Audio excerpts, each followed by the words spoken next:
All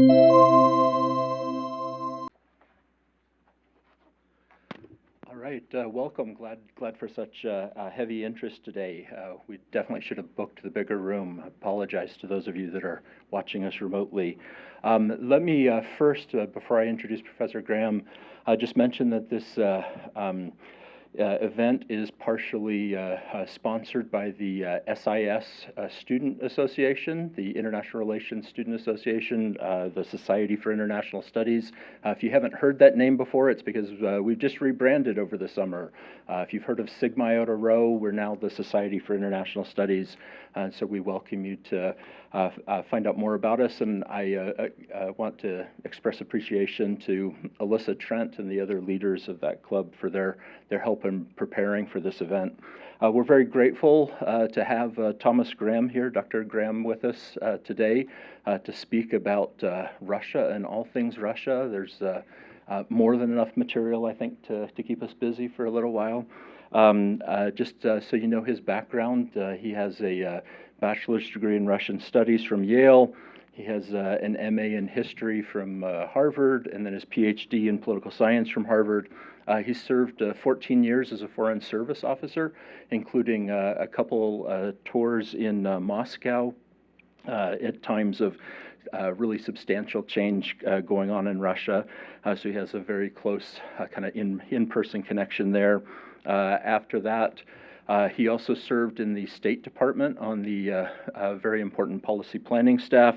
He served as a policy assistant in the Defense Department, and then he served an extended time in the National Security Council staff under the Bush 43 administration, where he was eventually the senior director for Russia and handling U.S.-Russia policy. So this is someone who has a very substantial kind of on-the-ground working knowledge of U.S.-Russian relations.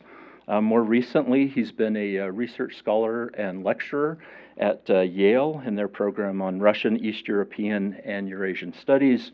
And he has a new book just published last year called Getting Russia Right, which examines the history of American misunderstandings of Russia and what it was all about, and some of the false paths that we followed in our relations with them, and then make some suggestions about better understanding of Russia and what we can do better in the future. So I'm going to turn the time over to him now to say some things about his work, and then I think after that I'll ask a couple questions, and then we'll open it up for broader questions after that. So welcome, Dr. Graham.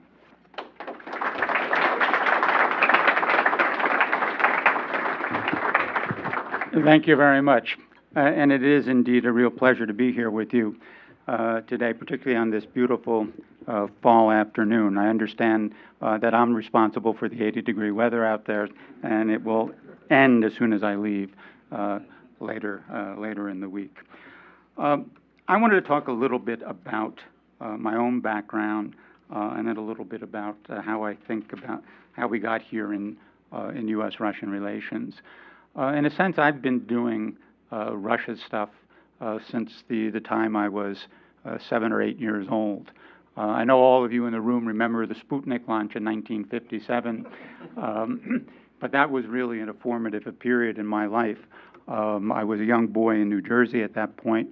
Obviously didn't understand all that was going on in the world at that time, but even a young boy could sort of sense the anxiety among the adults about what this event meant for the United States, for the competition with the Soviet Union, for the outcome of the Cold War, which we were deeply engaged in at that point.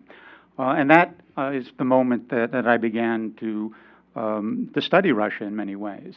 I was fortunate that at this time we had the first student exchanges between the Soviet Union and the United States.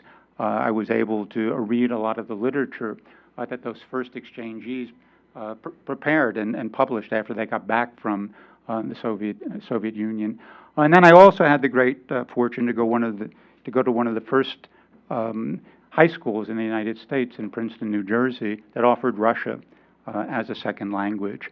And so I've been speaking Russian longer than most Russians have, in fact, although they've made a lot more progress over the years than I have, obviously. And so it just snowballed from there into college, post-graduate work, and then in my professional career. I actually started working for the U.S. government in 1983, a little over 40 years ago. This was one of the darkest periods in the second half of the Cold War. Now, I know that all of this is history for you, but I assume that most of you have heard of Ronald Reagan. And in the spring of 1983, Ronald Reagan called Russia the evil empire. He made it quite clear when asked what was his definition of our policy in the Cold War. It was, we win, they lose. In September of that year, the Russians shot down a commercial airliner flying from the United States to Korea, if I remember correctly at that point, killing over 200 people on board, including a U.S. congressman. In the fall of that year, we also had two very close calls when it comes to nuclear weapons. One because of a technical failure on the Soviet side, another because of paranoia at the highest levels of the Soviet government. In the first case, the Russian early warning radar indicated that there was a massive nuclear strike from the United States headed towards the Soviet Union. And what the operator had to decide at that moment was whether he would believe that warning and report it up to the Soviet leadership, who almost certainly would have responded with their own nuclear launch at that point, or to assume that it was an error and not report it up. He decided that it was an error. And so we avoided a nuclear conflict at that point. It turns out that what the Soviet radar systems had picked up were the reflections of sunlight on clouds over North America. The second occurred because the United States and NATO were running an exercise that they do on an annual basis, which is called a nuclear launch exercise. It occurred right around the time of the great November celebrations in Russia. And the Soviet leadership at that point thought that a nuclear strike, a first strike by the United States, would actually occur as part of a regular exercise, the exercise providing the camouflage that would keep the Soviet Union off guard and allow the United States to decapitate the Soviet leadership. Turned out that that indeed wasn't the case, but the Russians went through, or the Soviets went through the motions of preparing their own forces for a nuclear launch. After that, the relationship began to improve in a dramatic fashion. There were the détente between Reagan and Gorbachev at that point continues when George H.W. Bush becomes president. It leads to the end of the Cold War, and then eventually the breakup of the Soviet Union, and then a new era in relations between the United States and Russia, where there was this tremendous hope that we would be able to build a constructive relationship between those two countries that would endure a long way into the future. And the relationship had its up and downs from that moment on, but obviously starting in 2014 with the Russian annexation of Crimea, we've been on a downward track. And I would argue today we're pretty much in the same situation we were in 1983, perhaps a little bit worse. So if you look at the arc of my involvement and official position with Russia, it starts down here, it rises to a high point, and it ends back pretty much where we began.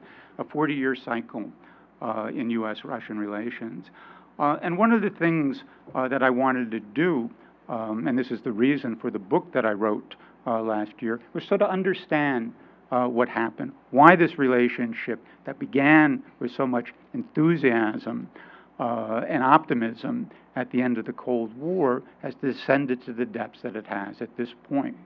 Now, you all know, if you listen to the news, that there is a prevailing narrative in the West, in the United States in particular, that we can lay all the blame on Putin. That it hadn't been for Putin, this relationship would still be moving in a positive direction.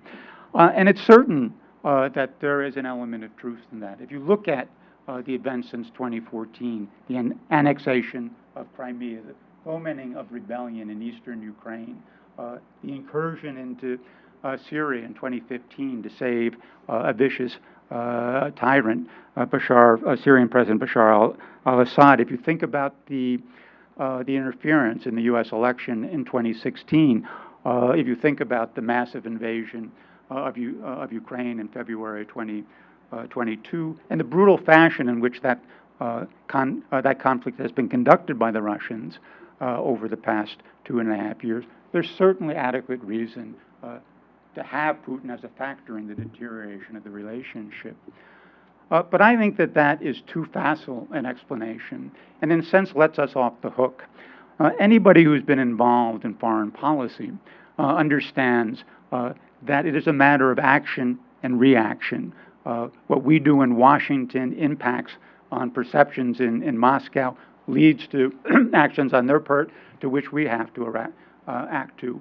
And one of the things I wanted to do in the book is go back and review the history of U.S.-Russian relations since the end of the Cold War and ask the question, could it come out differently? Are there things that we should learn from that experience that we should factor into the relationship going forward in the hopes that we can build something that is more constructive, less adversarial, and at the same time still advances American national interest? So, very, very briefly, I think that we were wrong at the end of the Cold War to believe that we could build a strategic partnership with Russia. When you look at this, we are two radically different societies. We are divided by worldviews. We're divided by geopolitical ambitions. We're also two expansionary powers that have expanded throughout history for very, very different reasons. Russia has expanded from a small entity in the middle of this vast Eurasian plain, I would argue largely in search of security, to push the borders out as far as it possibly could from the heartland of Russia as a means of surviving in a region that really was a plain, a crossroad for invasions throughout history. The United States has expanded throughout history largely because of the exuberance of our society, our ability to be productive on this land that we have acquired in North America, overseas, to spread our commerce, to spread our values. And this inevitably led to competition and rivalry between the United States. It starts in East Asia, in Manchuria, at the end of the 19th century into the 20th century, and then it spreads all the way around the periphery of the Russian Empire, the Soviet Union, into Europe in the 20th century. And so this expansionary impulse in the two societies, grounded in different worldviews and different geopolitical ambitions, means that we're never going to have the type of strategic partnership that we aspired to at the end of the Cold War. Second, we were never going to be able to integrate Russia into the Euro-Atlantic community as a free market democracy. If you go back and look at the end of the Soviet period, contrary to the prevailing narrative at that time, this really wasn't a democratic revolution inside Russia. What happened, in fact, is that the second and third echelons of the Soviet nomenclatura lopped off the top part of the first echelon of the Soviet nomenclatura in order to make room for themselves so that they could prosper and exercise power in the 20th century. The views that they had about the Russian state, its role on the global stage, really didn't differ dramatically from that first echelon. And therefore, there really wasn't this keen interest in making a transition to democracy. The goal at the top of mind of much of the Russian elite at that point was, how do we restore Russia as a great power on the international stage? How do we rebuild after the wreckage of the late Soviet period and the collapse of the Soviet Union? So our hopes that Russia would make a rapid transition to free market democracy, I think, were misplaced. Now, at the same time, curiously, while we were trying to build this partnership with Russia, we also had questions about how Russia would really turn out. We were aware of Russia's long authoritarian history. We were long aware of its long expansionist history.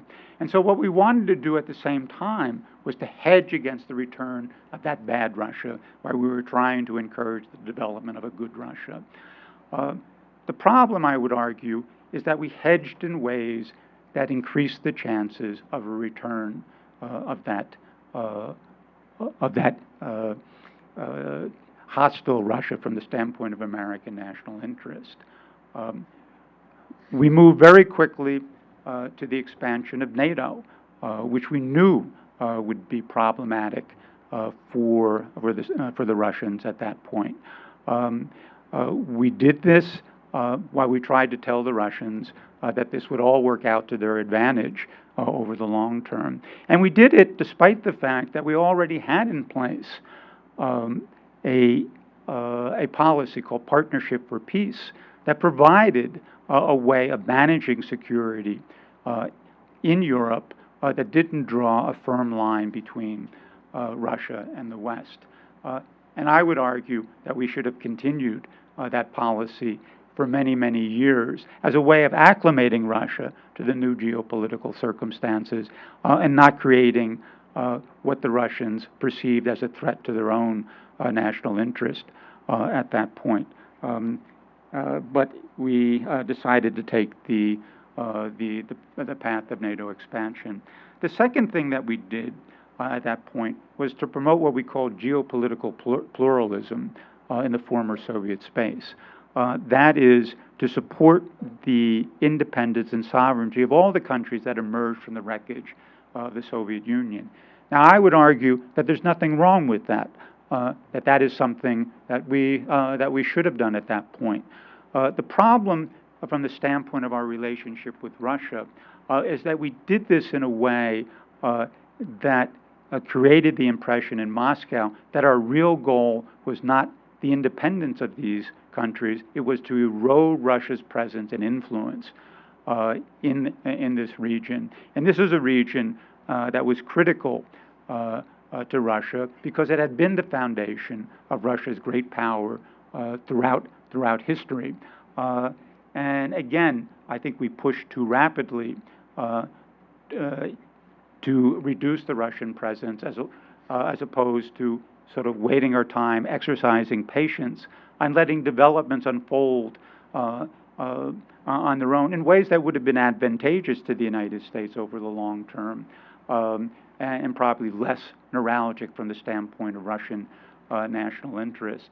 And then I think we capped this all off with an element of hubris, which is to say that we were never really prepared to respect Russia as another major power on the global stage. It had come off of a very difficult period during the Soviet Union. It was obvious that it had significant economic and other problems, political problems during the 1990s. But we assumed that Russia was weak, that it was going to be weak for a sustained period, and that it was in our interest to take advantage of that moment of weakness to put in place institutions and structures that would guard against Russia revival in the future, and not only increase the resentment inside Russia, and in some ways put it on the path towards the anti-American policy that you see flourishing in Russia today. So there are ways we could have, I think, modified our policy. I think if we exercise strategic patience, to seeing our advantage in the slow accumulation of advantage over time, as opposed to pushing as rapidly as we did, we would have come up with a different relationship with Russia. It wouldn't have been a partnership. It certainly would have been in friendship. It would have been competition. But as opposed to the adversarial relationship that we have today, we would have what I would like to call constructive competition, where we were managing strategic stability, we were managing geopolitical competition between our countries to reduce the risk of major conflict between Russia and the United States. And we were also cooperating more fully than we are at present in dealing with the transnational issues that are a challenge to all of us in the years ahead, starting with climate change and the proliferation of weapons of mass destruction. So let me end there, and we can answer a lot of other questions, I hope. All right. Let me why don't you stay there, and I'll just ask questions from here. And so I don't get to walk? You can walk if you want. Yeah, however you want to do that. We can get him a roving mic even if you want, I think. I think just before I ask a question, we neglected to mention the other co-sponsor of this event. We have with us the co-CEO of Strider Corporation, Eric Levesque, who's here. So we just wanted to recognize him and thank Strider for their help in bringing Professor Graham out here to Utah to meet with us. So thanks to them. I guess I wanted to just follow on what you've said. I appreciate that background. Let me put it a little bit more in the frame of Putin in particular. You've talked about Russia. There are different ways of thinking about Putin, kind of the rational security maximizer, the emotionally driven, humiliated status seeker, or the ideologically motivated Russian nationalist expansionist. There's three others we could probably throw in there as well. What do you think at the core, how do you think at the core we should think about Putin? Okay, so all of those are true, right? That's the obvious answer to it. Let me put it this way. I think Putin has changed over the past 20 years.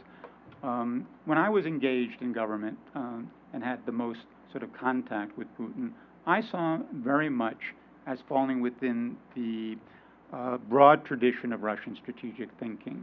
A realist in the way he looked at the world, a pragmatist in the way he solved problems, someone who could easily or calculate accurately the balance of power, knew where to run calculated risk, where he was likely to fail if he pushed too hard.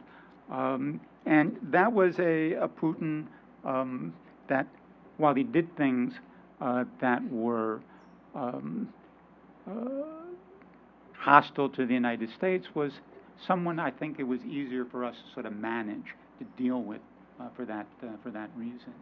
Over the past 10 years, and I think particularly since the pandemic, when, as we know, Putin went into an extreme form of isolation, in part because of his paranoid, you had to quarantine for 14 days if you wanted to have a face-to-face meeting with Putin, and that included if you were one of his ministers.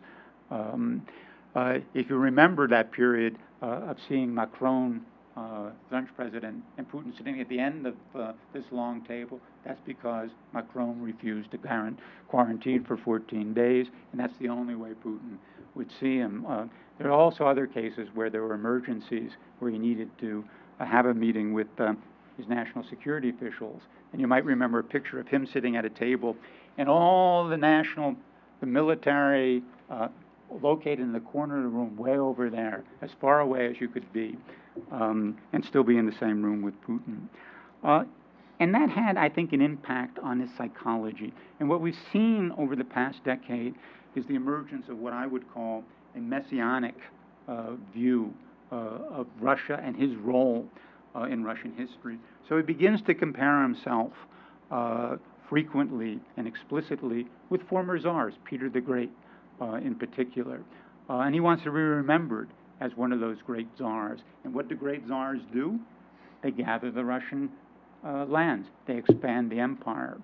More recently, he's begun to talk of himself and Russia as this leader of an international anti-colonial movement against Western domination, U.S. hegemony. Although it's quite clear that nobody in the global South has asked him to undertake that leadership on their behalf. And I think that has warped his view of the world, has made him less of a keen observer of the balance of power. And you add to that the fact that he's limited to an extreme degree the number of advisors. And those advisors tend to feed that messianic viewpoint. That is one of the reasons I think that he horribly miscalculated what the war against Ukraine would bring, thinking in the January and February of 2022 that this would be a blitzkrieg, that his troops would be in Kiev 3 or 4 days, 2 weeks at a minimum. He asked his officers to pack their dress uniforms so that they could participate in the victory parade in Kiev. And I think that continues to influence the way he looks at the challenges that Russia faces now, and is one of the reasons why we've seen a continuing deterioration in the relations between our two countries. Thank you. What about what do you think his end game is in Ukraine? What's the primary goal there? Victory. Now you want to know how? Yeah. What does that mean? Victory? Yeah. He has talked in different ways about this over time. The two that remain sort of permanent is what he would call demilitarization and denazification. Demilitarization is depriving Ukraine of the military forces it would need, in Putin's mind, to threaten Russia. In the Ukrainians' mind, the military forces they would need to put up adequate defense against Russia. Denazification is really, I think, code for regime change in Kiev. A removal of the Zelensky administration, which he claims is neo-Nazi, a suppression of other types of what, again, he would call neo-Nazi activity and ideology in Ukraine. And that's also coupled with a more welcoming posture from Putin's standpoint to the Russian-speaking population in Ukraine. Now, there's a territorial issue here as well. I think if you look at what the goal was at the beginning of the conflict, it was clearly to subjugate all of Ukraine. That turned out to be impossible, and he has trimmed back those territorial ambitions to the 4 oblasts plus Crimea that were annexed in the past decade. Now, he doesn't control all of those 4 oblasts at this point. Someone has done a calculation at the rate of progress that they're making on the battlefield now. It would only take about 400 years to actually occupy all of those. But if you looked at what he offered as terms for peace settlement back in the spring of this year, it included Ukrainian withdrawal from those territories. So I think that is his minimal territorial goal at this point. Let me ask one last question, building on that. If there's a lot of calls in the West for peace, for kind of negotiating some kind of peace settlement along the lines that you just suggested, if something like that were negotiated, would it last? I mean, the people are talking about land for peace. Is peace actually a possibility in the long run? Well, short answer to that is yes. But again, the question comes down to how you think about this, sort of long-term and short-term. Sort of land for peace at this point, or land for NATO membership, I think is too facile a way of thinking about it, and really doesn't solve the conflict in any significant way. A couple of points here. First is to remember that the Ukraine conflict is embedded in a larger conflict between Russia and the West. If you go back and look at the demands that Putin was making with regard to Russian security guarantees, before he launched the invasion. It was focused not on Ukraine, it was focused on NATO and the deployment of NATO forces along the border with Russia, the expansion of NATO eastward towards Russian borders.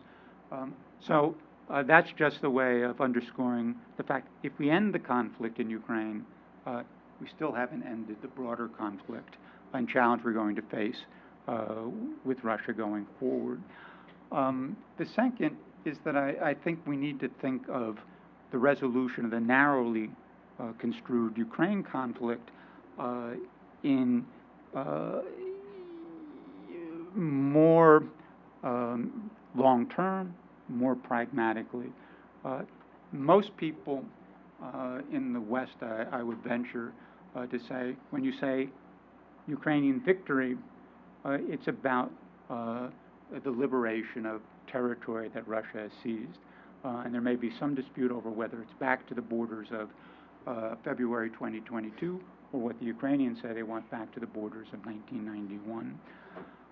My own view is that that is unlikely to occur in the near future and certainly not on the battlefield. The way I would define victory is as the emergence of a strong, prosperous, independent and democratic Ukraine anchored in the Euro-Atlantic community. And that is a multi-year project. What it requires in the near term is the West providing Ukraine with the wherewithal, most material, financial support that it needs to, in a sense, stop Russian progress westward, hold the line in the east.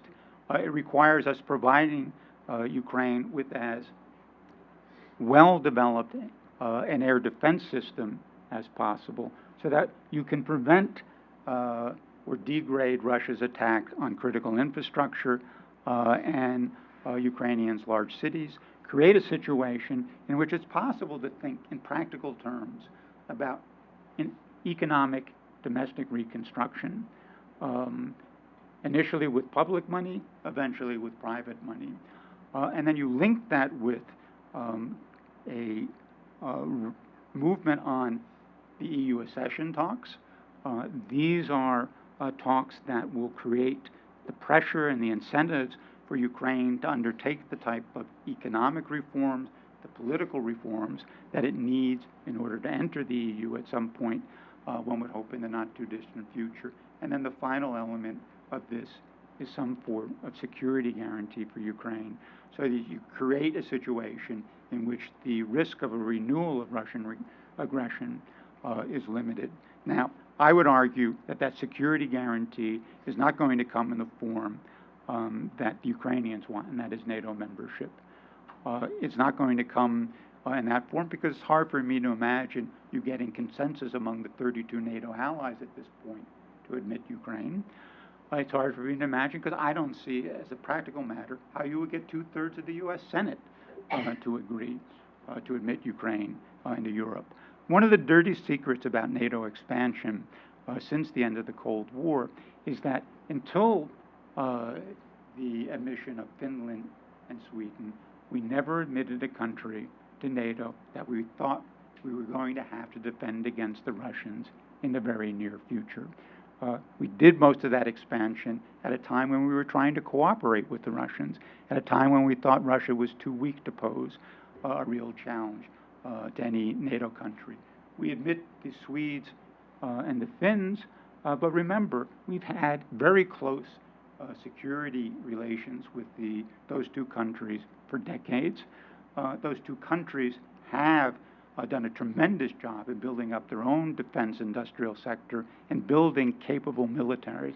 They are a real asset to NATO if it ever comes to a conflict. They're a real asset when we're talking simply about deterrence. And so there's something,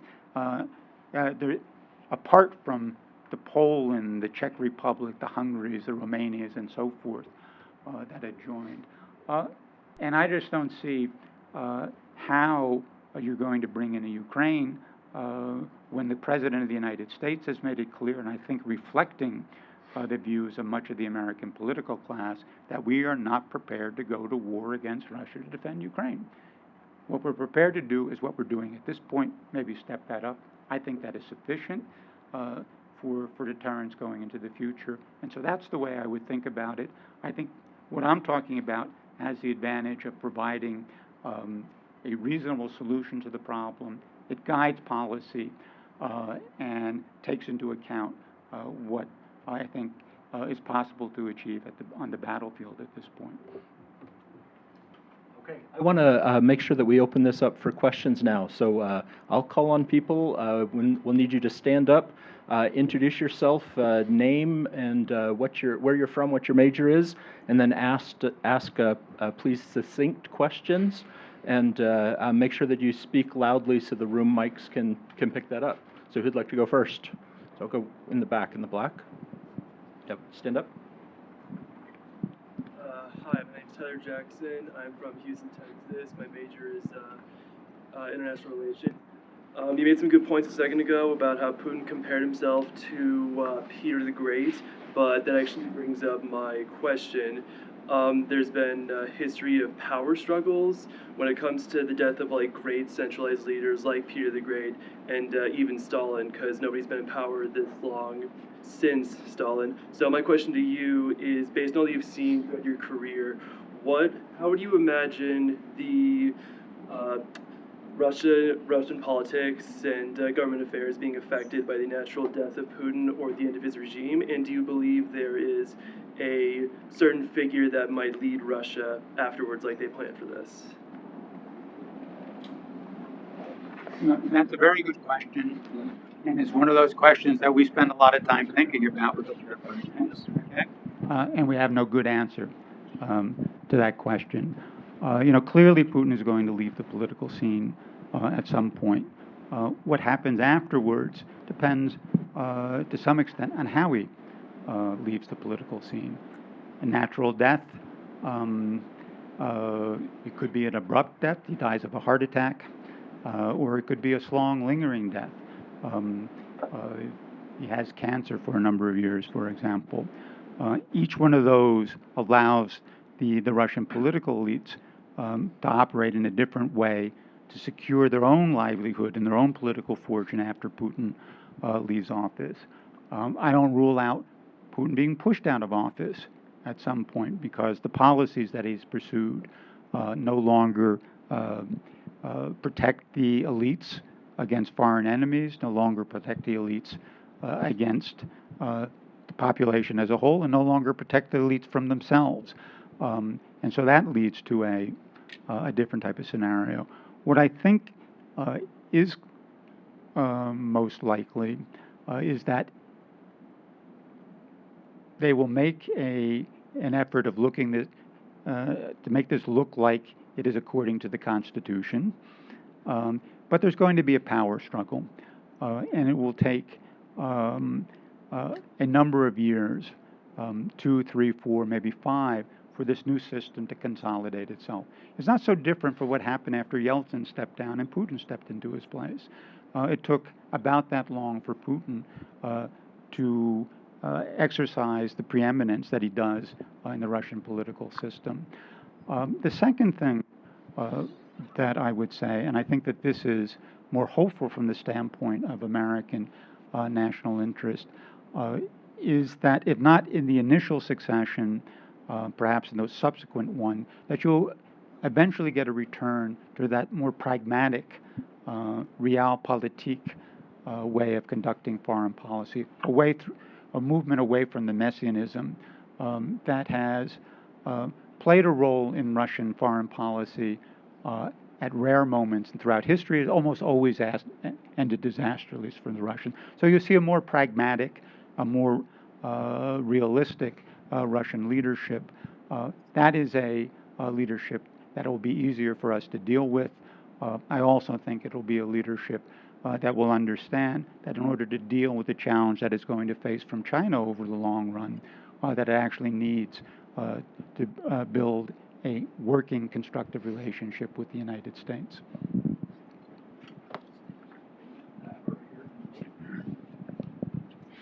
Can we get a mic so the people in the lobby can hear the question?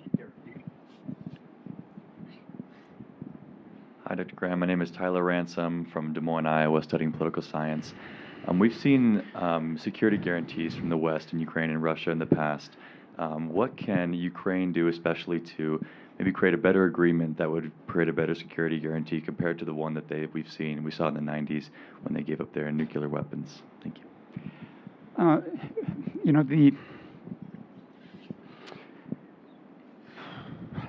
Everybody has said, and the Ukrainians said, those weren't security guarantees, right? They were security assurances. That's the way it's written in English. I think the Russian was garantie, which was guarantees, but everybody likes to point it out at the English version, which really didn't require us to do much of anything other than to consult. So we've met our obligations under the Budapest Memorandum. Ukrainians clearly want something that is stronger than that, that really does require some commitment, some action by the countries that will guarantee its security, the United States, in the first instance. What I think provides those types of security guarantees is resourcing these bilateral security agreements that have been signed with Ukraine over the past year. The United States has signed it. All the other G7 countries have signed it. Many countries in NATO have signed it. And these provide promises of military equipment, help in the expansion and modernization of the Ukrainian defense industrial sector so they can produce a lot of the equipment they need for their own defense. They include joint exercises, development and interoperability that will help the Ukrainians work with NATO forces if that were ever to be necessary at some point in the future.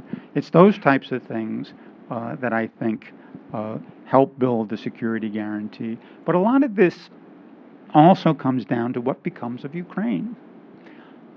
If Ukraine goes down the path that I'm talking about of this integration into the Euro-Atlantic community, it develops a strong market economy, it consolidates democracy, then there will be, I think, greater will and greater desire in the West to assist Ukraine against continuing threats from Russia. If Ukraine goes back to what it was before the massive invasion, think of what most Americans thought of Ukraine beforehand. We heard about corruption. We heard about this oligarchic system. We knew that Ukraine was one of the few countries whose economy hasn't grown at all since the end of the Cold War. If that's the type of Ukraine that emerges from this conflict, then it's going to be very difficult to generate the type of support it's going to need to deal with Russia. So it's a combination of our providing assistance and promises of assistance to Ukraine along the lines of what we're providing at this point, and also the necessary reforms inside Ukraine that creates the desire to defend them against future Russian aggression.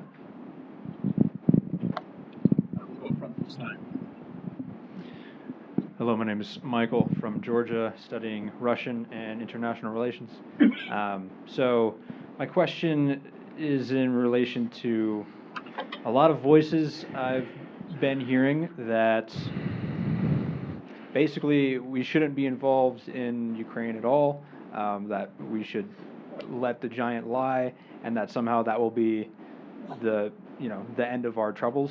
So if we do take a very laissez-faire approach and have no involvement in Ukraine at all, provide no support, don't admit them into NATO, what then would happen? Would that be the end of our troubles? Would that be enough? What would Russia do then? Well,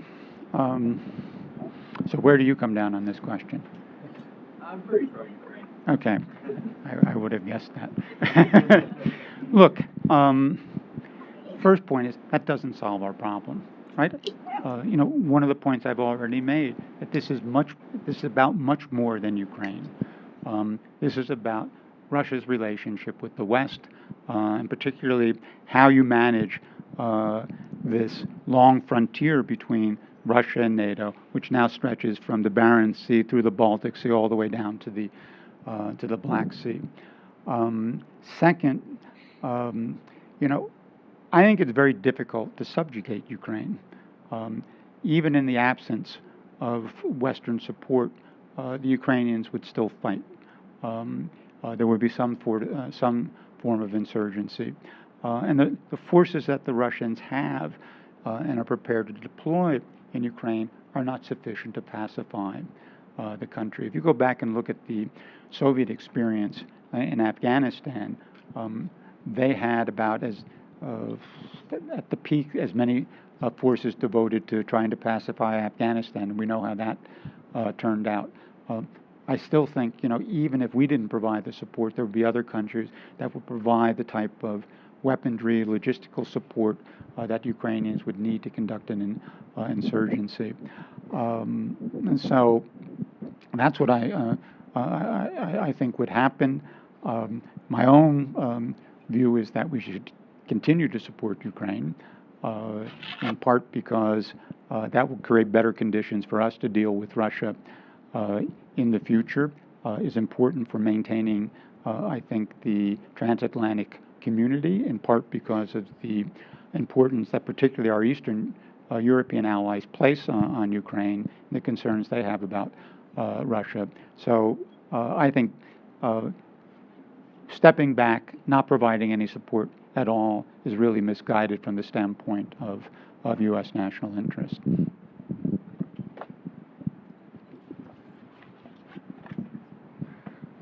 My name is Gideon Warnock. I'm from Salt Lake City. I'm a neuroscience major. My question is, we talked a little bit about how Putin sees himself in relation to Russia. How would you say he sees himself in relation to BRICS, and how he sees Russia's role within BRICS? Well, again, a very good question, and something that is going to receive a lot more attention in the next couple of weeks, since they're going to have a BRICS summit. From the very beginning, when the BRICS were first put together back in the late 2000s, Putin has always seen this as an alternative to a Western-dominated international financial system. And the desire to build the BRICS into that has only grown over time. You've seen the expansion of the BRICS in the past year.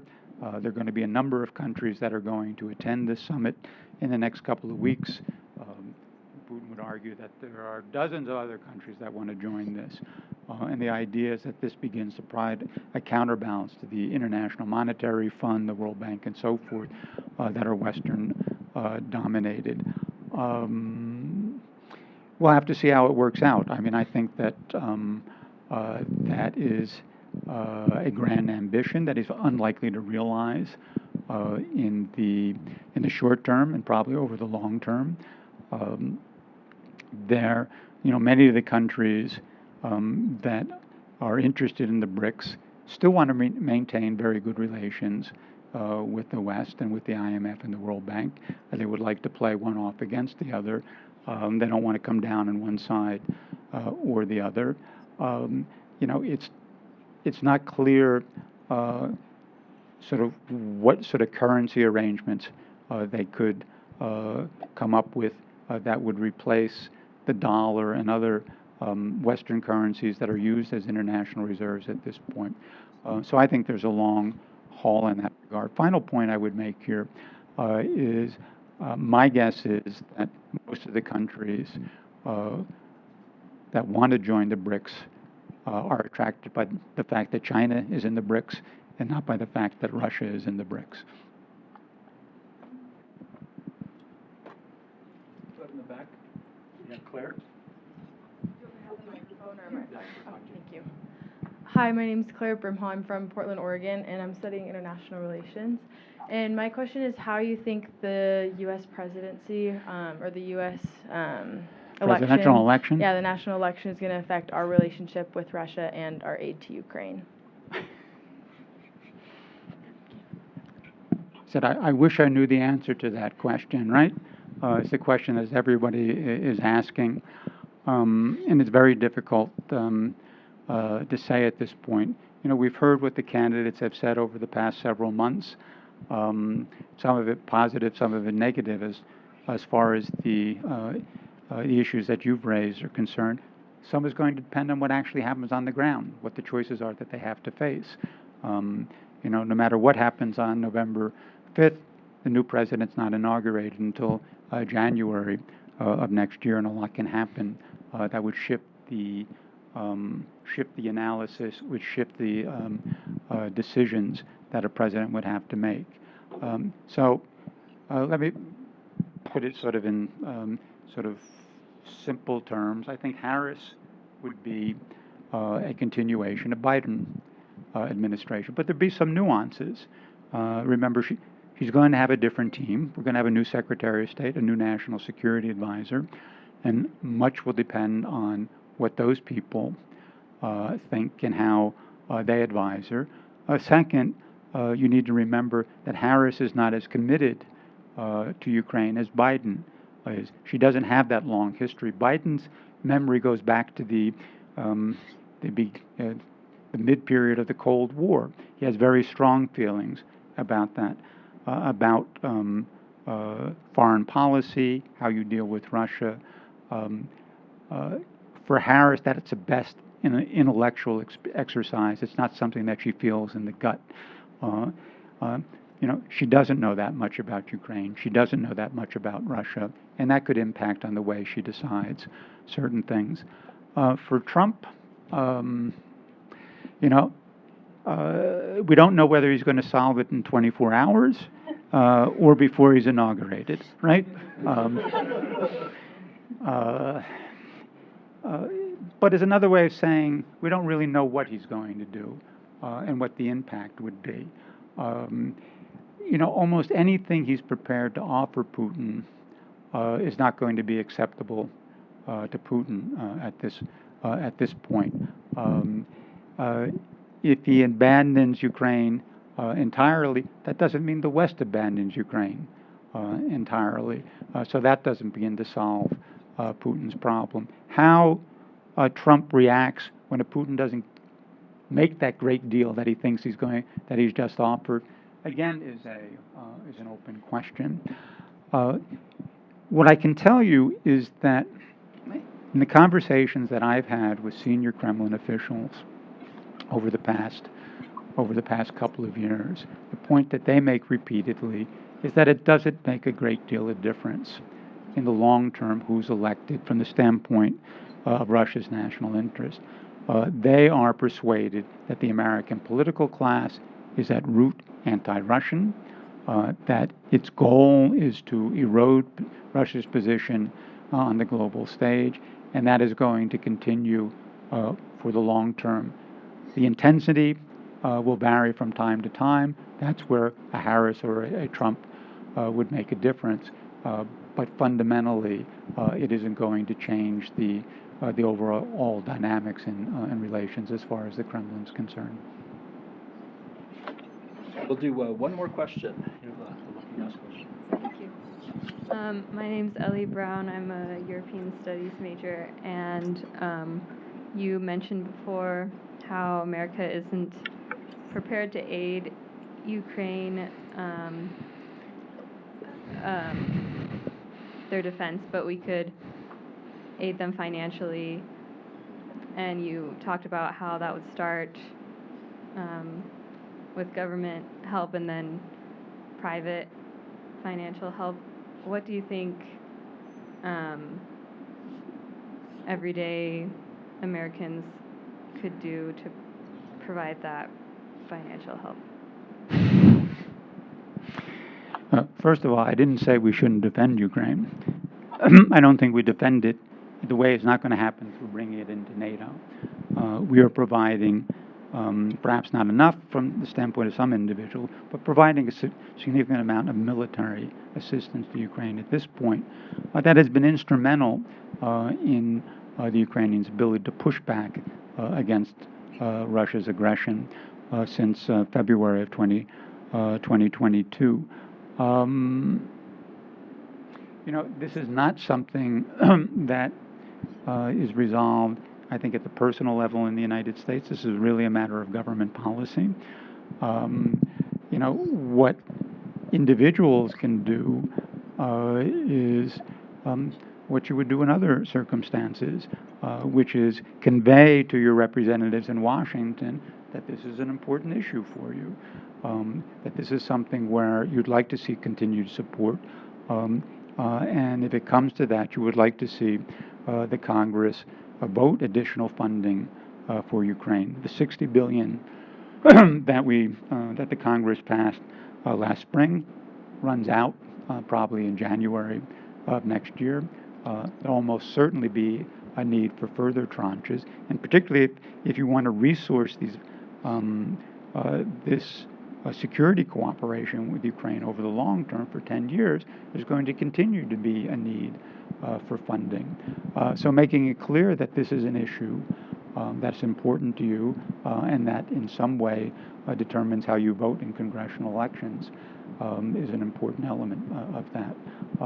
And then there are other things that can be done simply in the public domain of keeping this issue in the forefront of the public debate in the United States. That has really been, I think, a problem over the past year. The situation in the Middle East has dominated, I think, much of the public discussion. For various reasons, Ukraine has become a back burner issue for many Americans, and that has had an impact on the level of support that Ukraine receives from the United States and from the West, more generally speaking. Okay, I think we're going to cut off our discussion there. Please join me in thanking Dr. Graham for coming out and giving such a wonderful